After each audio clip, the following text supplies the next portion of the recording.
You can stop Trump, or stop Cruz, or whatever. All it's doing is reinforcing the feelings people have already about them, which is, you know what, we're sick of your games. We're sick of your smoke-filled rooms. We're sick of your manipulation. We're sick of you telling us who we should elect and not elect. You know what, and I would only say to people, if your heart is with Ted Cruz, vote for Ted Cruz. If your heart is with Donald Trump, vote for Donald Trump. And the hell with what these people think. You follow your heart. You know, I've really tried, and people accuse me on every side of not being fair. I have really tried my hardest to be as fair as I can be to all of the candidates. I have given them 1 hour, all of them on TV, at least one, and many I've given 2 or 3, but many don't get back to us or take advantage of what we offer.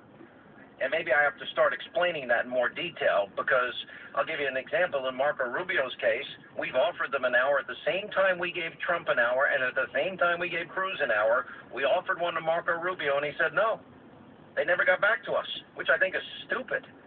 You know, because I'm giving these guys an hour of free TV with a massive audience, and the same thing for radio. They're losing out big time. They're losing out big time. You know, so I think I've been fair. And my advice to you, my audience, you're all smart people out there. And even though you're smart, you might have differences among you. Some of you may think one candidate's more electable than another. Some of you may like one person's policies over another. Some people might have doubts about one that you're not willing to take, risks that you're not willing to take, but you're willing to take it with this guy. You know what? Follow your heart. That's all I'm telling people to do. I'm not telling people who to vote for. I don't think that's my role. But I think the way Hannity asks questions, which makes a difference on these interviews, though. Like, for example, he asked Ted Cruz, "Why do you think people hate you so much?" And he says, "Well, I mean that as a compliment, because it means shows how conservative you are, and certain people don't like that. But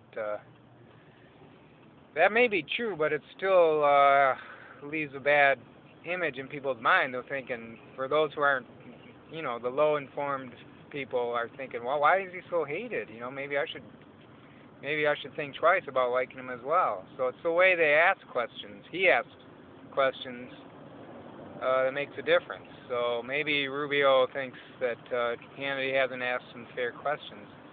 Although Cruz keeps coming back.